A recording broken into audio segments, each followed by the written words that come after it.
Right sir. ఇక కాంగ్రెస్ అగ్రనేత రాహుల్ గాంధీ భారత ప్రజాస్వామిక వ్యవస్థ గురించి కొలంబియాలోని ఒక యూనివర్సిటీ విద్యార్థులతో మాట్లాడారు సార్. ఆయన అనేది ఏంటంటే Indian democracy is under wholesale attack అంటూ ఉన్నారు. భారత ప్రజాస్వామ్యం పూర్తిగా దాడికి గురవుతోంది అని చెప్పి ఒకసారి బయట ప్లే చేయండి. The single biggest risk is the attack on democracy that is taking place in India. Because India has multiple religions, multiple traditions, multiple languages, and India actually is a conversation between all its people. And different traditions, different religions, different ideas require space. And that the best method for creating that space is the democratic system. And currently there is a wholesale attack on the democratic system in India. Right sir. Rahul చేసిన ఈ wholesale attack వ్యాఖ్యలపై Bharatiya Janata party కూడా అభ్యంతరం వ్యక్తం చేస్తోంది. విదేశాల్లో భారత ప్రజాస్వామ్యం గురించి తక్కువగా మాట్లాడి దేశం పరువు తీస్తూ ఉన్నారు అంటూ భారతీయ జనతా పార్టీ నాయకులు రాహుల్ మీద మండిపడుతున్న పరిస్థితి సార్. ఏంటి సార్, రాహుల్ గాంధీ చెప్తూ ఉన్నట్టుగా భారత ప్రజాస్వామ్యం హోల్సేల్గా అటాక్ గురవుతోందా? మీ విశ్లేషణ ఏంటి? విదేశీ గడ్డ పైన రాహుల్ గాంధీ ఇలాంటి వ్యాఖ్యలు చేయడం న్యాయమా కాదా, సందర్భోచితమా కాదా అని చర్చించుకోవచ్చు. కానీ దానికన్నా ముఖ్యమైనది అంటే భారతదేశ గౌరవము రాహుల్ గాంధీ ఇంకెవరో ఎక్కడో అంటే పోదు. భారతదేశ గౌరవం దేశంలో ఏం జరుగుతుందన్న దానిపైన ఆధారపడుతుంది. దేశంలో అప్రజాస్వామిక ధోరణి ఉంటే దేశ గౌరవం ఎవరు బయట చెప్పినా చెప్పకపోయినా పోతుంది. దేశంలో ప్రజాస్వామిక భావాలు ఉన్నాయనుకోండి, ప్రజాస్వామిక పద్ధతులు అనుసరిస్తున్నాను అనుకోండి, ఎవరు పోయి ఎక్కడ ఏమి చెప్పినా ఏమి కాదు. అందువల్ల మనకు రాహుల్ గాంధీ బయట ఏమన్నాడు అన్నది అప్రస్తుతం. అసలు ఇంపార్టెంట్ ఏంటి, ప్రాధాన్యత కలిగిన అంశం ఏంటంటే ఏం జరుగుతుంది భారతదేశంలో. 80 మంది ఒక చిన్న గదిలో 80 మంది ఓటర్లు రిజిస్టర్ అయి ఎలా ఉంటారు అని రాహుల్ గాంధీ ఒక సోదాహరణంగా ప్రశ్నించాడు. ప్రశ్నిస్తే నీవు అఫిడవిట్ ఇచ్చి నువ్వు ఓత్ తీసుకొని చెబితే తప్ప దాన్ని మేము పరిశీలించాము అని ఎన్నికల కమిషన్ అంటే ప్రజాస్వామ్యం వర్ధిల్లుతున్నట్లెక్కన 80 ఓటర్లు ఒక 7 అడుగులు 7 feet ఇంటూ 7 feet అంత చిన్న గదిలో ఒక స్టార్ హోటల్లో ఒక పెద్ద అపార్ట్మెంట్లో ఒక బాత్రూమ్ సైజ్ అది, అంతటి చిన్న గదిలో 80 మంది ఓటర్లు రిజిస్టర్ అయి ఉన్నారు. ఎట్లుంటారు అని ప్రశ్న.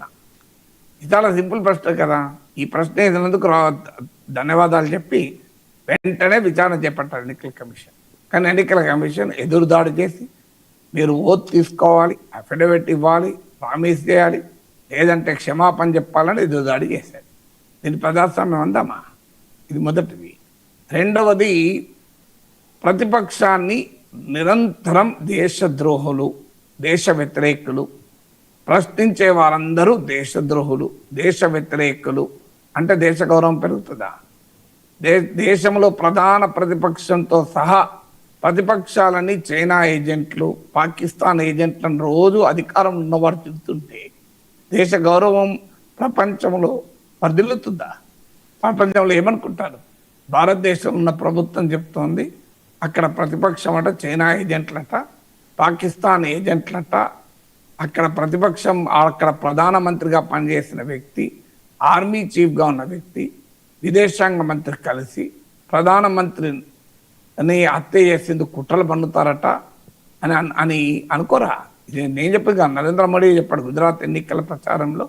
మన్మోహన్ సింగ్, అలాగే vice president Hamid Ansari, army chief, వీళ్ళు ముగ్గురు కలిసి నా హత్యకు కుట్ర పన్నారని. ఇంతటి పచ్చి అబద్ధాలు దేశ ప్రధాని చెప్తే దేశ గౌరవం వదిలుతుందా?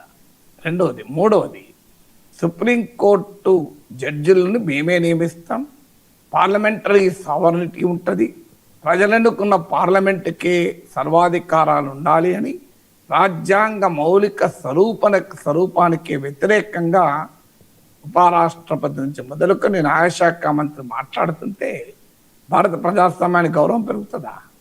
నాలుగవది, మీడియాని వాళ్ళ మీరు జాతీయ TV channel, English, Hindi channel చూడండి. నాకు తెలిసిన జర్నలిజం ఏంటంటే 4th ఎస్టేట్ అని జర్నలిజానికి పేరు.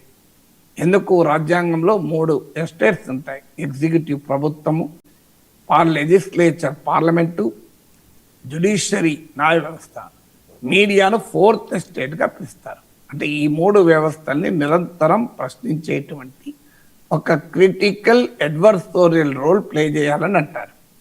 కానీ ఇవాళ మీరు జాతీయ టీవీ ఛానల్ చూడండి, అసలు ప్రభుత్వాన్ని ప్రశ్నించరు, అపోజిషన్ ప్రశ్నిస్తుంటాయి. నాకు తెలిసినంత వరకు ఏ డెమోక్రటిక్ కంట్రీలో అలా ఉండదు మీడియా. నో డెమోక్రటిక్ కంట్రీలో మీడియా అనేది అధికార పవన్లో ఉన్న వారిని ప్రశ్నిస్తారు, ప్రభుత్వంలో ఉన్న లోపాలు ఎత్తి చూపుతారు, ప్రభుత్వాన్ని నిలదీస్తారు. ఒక్క భారతదేశంలో మాత్రమే మీడియా ప్రతిపక్షాన్ని నిలదీస్తుంది. ఇంతగా ఆ మీడియాను కంట్రోల్ చేసి సోషల్ మీడియా నరేటివ్ను కంప్లీట్గా గుప్పిట్లో పెట్టుకుంటే అది భావప్రజ్ఞా స్వేచ్ఛ కలిగిన ప్రజాస్వామిక దేశం అవుతుందా మీరు చెప్పండి. 5వది, గుజరాత్లో ట్వీట్ పెడితే అస్సాం పోలీసులు వచ్చి అరెస్ట్ చేస్తే అది ప్రజాస్వామ్యం అవుతుందా? మీకు ఒక రైతుల ర్యాలీలో ఒక ఇన్సిడెంట్ జరిగిందని ఒక రాజీవ్ సర్దేశా లాంటి పేరెన్నికైన జర్నలిస్ట్ ఒక పోస్ట్ పెడితే రాజద్రోహం నేరమవుతుందా?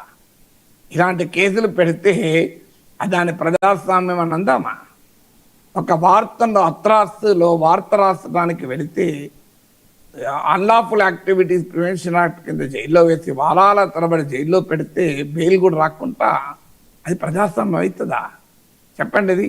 సో ఇది ప్రజాస్వామ్యానికి ఉన్న 5వది, బడ్జెట్తో సహా కీలకమైన బిల్లుల్ని కూడా పార్లమెంట్లో ఎలాంటి చర్చ లేకుండా అవసరమైతే ప్రతిపక్ష ఎంపీలను సస్పెండ్ చేసి ఆమోదించుకుంటామంటే అది ప్రజాస్వామ్యం అవుతుందా?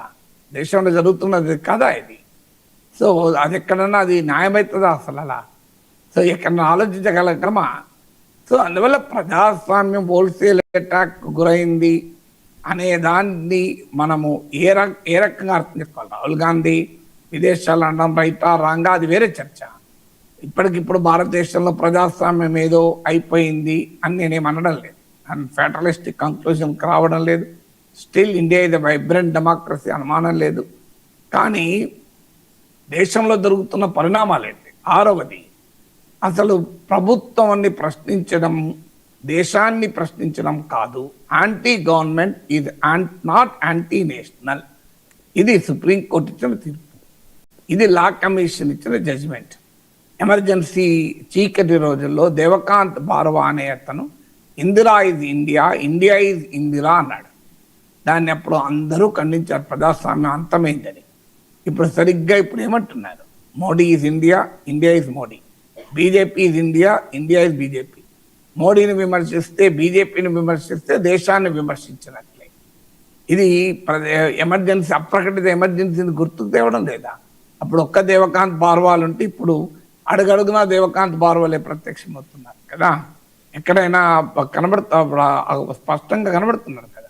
7వది, భారత సుప్రీంకోర్టు ఎస్ఆర్ బొమ్మాయి కేసులో సెక్యులర్ అనే పదం భారతదేశ రాజ్యాంగ అంతర్లీన స్వభావము, ఇది కొత్తగా 42nd అమెండ్మెంట్ ద్వారా వచ్చింది కాదు అని సుప్రీంకోర్టు తీర్పు చెప్తే దేశ హోంమంత్రులు పార్లమెంట్ సాక్షిగా నిలబడి మేము భారతదేశ రాజ్యాంగం నుంచి లౌకిక అనే పదాన్నే తొలగిస్తాం అని ఇంత బ్రేజన్గా చెప్తుంటే బహుశా ఎక్కడైనా ప్రజాస్వామిక వ్యవస్థలో సాధ్యమా?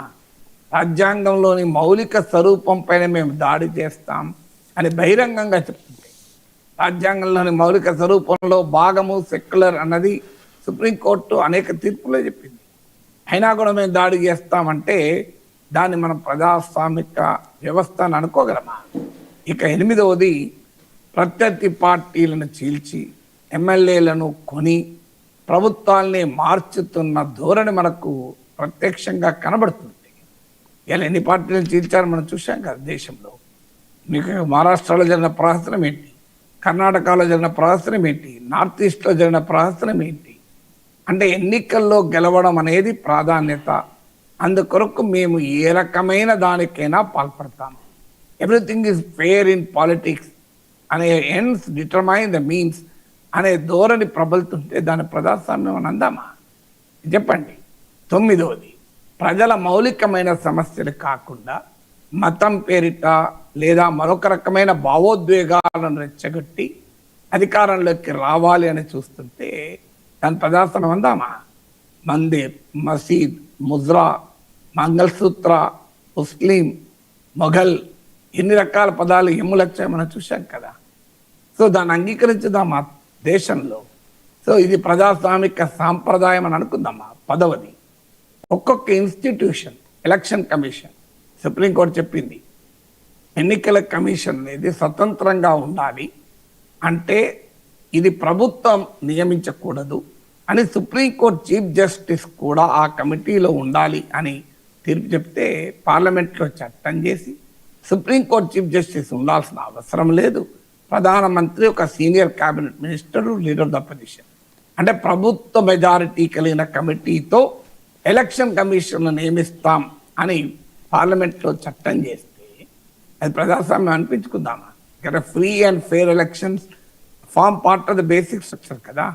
ఎన్నికల నిర్వహణ పైన ప్రజలకు నమ్మకం పోతే, విశ్వాసం పోతే జరగబోయే పరిణామాలు ఏంటి? సో సుప్రీంకోర్టు జడ్జిలు మేమే నియమిస్తాం, ఎన్నికల కమిషన్ మేమే నియమిస్తాం, ఆఖరికి ఆర్మీలో కూడా రాజకీయాలు ప్రవేశపెడతాం. ఇది ప్రజాస్వామ్యానికి ఏమైనా సుగుణమా? అందువల్ల భారతదేశంలో ప్రజాస్వామ్యం అంతమైంది, ప్రజాస్వామ్యంకి ప్రమాదంలో పడింది, ఇదన్నీ exaggeration. India is a vibrant democracy, will remain a vibrant democracy. కానీ ప్రజాస్వామ్యం పైన అనేక రూపాల్లో దాడులు జరుగుతున్నాయన్న దానికి నేను ఇప్పుడు 10 ఉదాహరణలు చెప్పాను. ఇక ఆఫ్ఘన్ విదేశాంగ